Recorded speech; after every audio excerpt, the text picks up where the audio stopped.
Bonjour, bonjour et bienvenue pour cette dernière session des Artist Talks by the Eyes.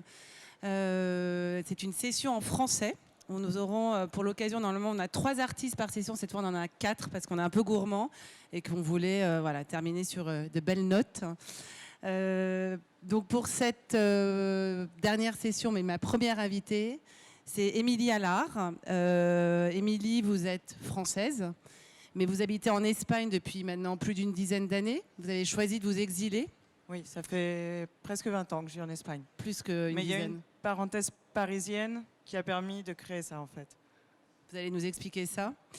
Avant de vous exiler, donc vous avez monté à Paris. Alors, je trouvais ça très intéressant puisque les Artist Talks by the Eye, c'est quand même autour du livre photo. Et à Paris, vous avez monté le Paris Photo Book Club, qui a eu quand même son petit succès. Il y avait pas mal de membres et notamment donc pas mal d'amateurs, de photographes en devenir qui venaient là pour échanger autour de la photographie et du livre photo. Parmi vos membres, il y avait David Fati, il y avait Léa Bourdin qui aujourd'hui a monté la maison d'édition 1000 Cailloux. Et on va recevoir d'ailleurs tout à l'heure Thibaut Brunet qui vient d'éditer son dernier objet avec elle. Donc vous devez être plutôt fiers de ça, non ? Si, le Paris Photo Book Club, ça a été une grande rencontre, ça a monté une grande famille. On a énormément appris sur l'édition. On avait des invités ultra calés sur presque chaque séance. Et tous ensemble, on a beaucoup appris. Et c'est vrai que ça nous a tous professionnalisés.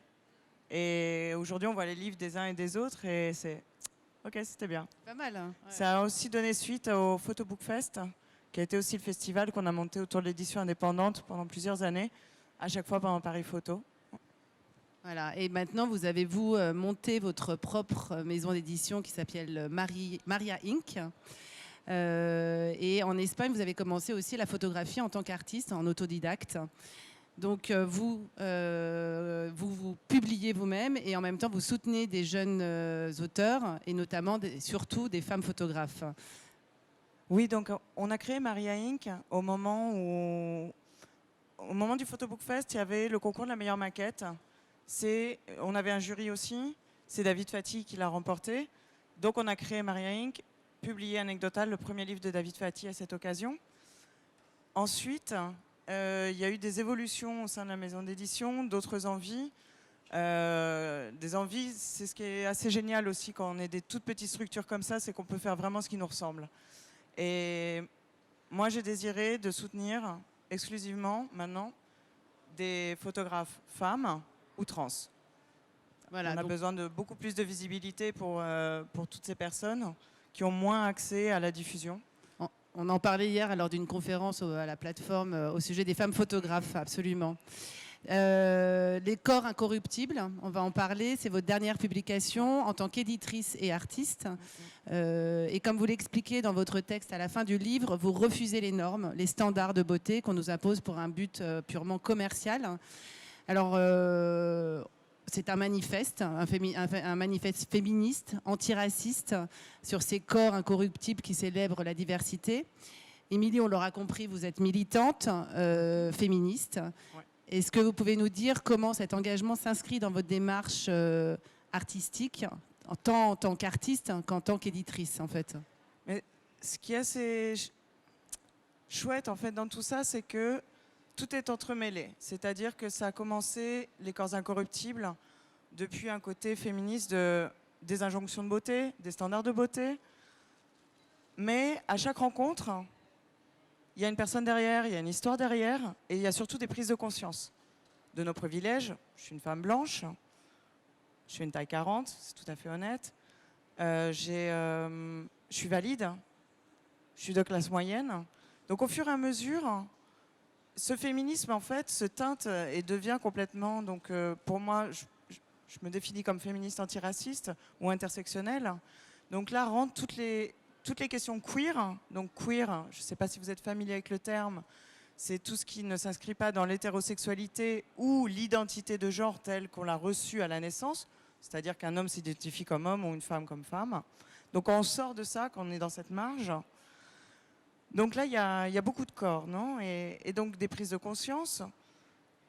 Et moi, c'est un idéal, qu'on ait tous la même place. Comme vous voyez ici, chaque personne a une page à lui, mais dans la réalité, tous les corps n'ont pas la même valeur, dans un système d'exploitation capitaliste notamment, et blanc, et hétéronormé.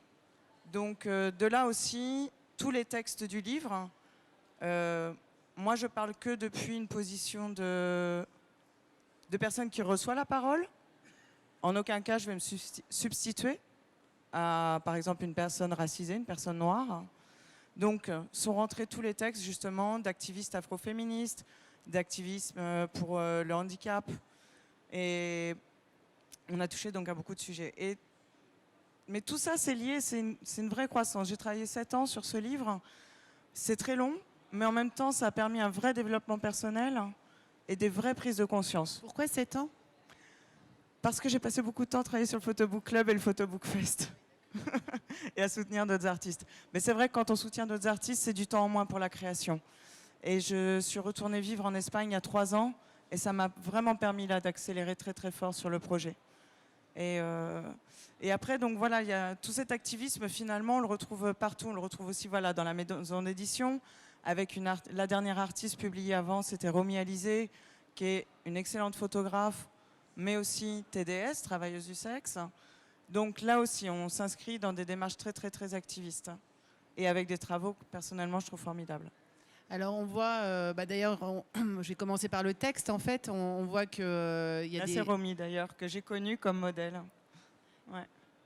Alors on commence par les images. Oui, excuse-moi. On va commencer par les images, on voit, hein, c'est des images très, très brutes, très directes. Voilà, est-ce que vous pouvez nous expliquer ce choix? Alors, tout au début, je crois que... Donc, chaque personne est photographiée dans son environnement, parfois à l'hôtel, ça dépend s'ils sont en transit. Mais au début, donc, il y avait quand même pas mal d'éléments aussi. Et au fur et à mesure, parce que là, vous avez une édition, il y a beaucoup de photos des toutes premières années qui sont quand même tombées au moment de l'editing. C'est à chaque fois devenu de plus en plus une étude sur le corps. Le protagonisme revient au corps. Après, pour moi, c'est des images assez douces, en vrai, parce que je porte un regard très tendre sur mes modèles. Moi, ce livre, c'est toujours ma déclaration d'amour féministe, antiraciste et queer. Donc le regard que je porte sur mes modèles est très doux, très respectueux. On valide ensemble aussi les images qui vont être diffusées. On a tout un protocole sur la diffusion des images pour ne pas être sur les réseaux ou pas. Et ça aussi, pour moi, ce féminisme, on le retrouve dans ce type de pratique, dans ce qu'on appelle le care, le prendre soin les uns et les unes des autres, non ? Et encore dans une chose de ce militantisme, toutes les personnes qui ont travaillé sur le livre sont ou des femmes, ou des personnes racisées, ou des personnes queer, parfois toutes ensemble. Et donc, ça, voilà, pour moi, ça doit être d'une cohérence impeccable. Ça, c'est fondamental. Et donc les textes, donc c'est rythmé par les textes sur une page noire. C'est presque une image d'ailleurs, vraiment bien typographiée. Est-ce que vous pouvez nous expliquer ce que sont ces textes qu'ils représentent pour vous? Donc déjà, bon, la mise en page, j'ai travaillé avec une designer exceptionnelle qui s'appelle Sylvia Renda. Je tiens à la mentionner parce qu'elle est vraiment fantastique et elle a beaucoup fait évoluer le projet.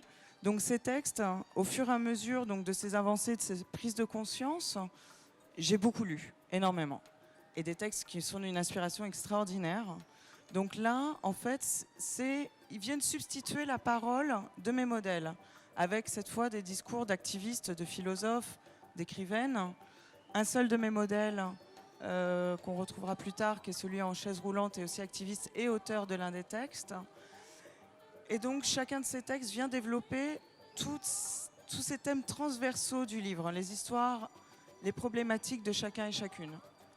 Et tout à la fin du texte, tout à la fin du livre, vous retrouvez des extraits très complets. Et j'ai mis en ligne sur le site de Maria Inc. les traductions en français et en espagnol qui sont en téléchargement libre. Et je vous invite vraiment à les lire, ils sont exceptionnels. Et on retrouve votre texte aussi. Hein. Vous avez écrit votre propre manifeste. Alors moi, le mot manifeste, il est grand pour moi. En fait, pour moi, manifeste, il y a un avant et un après.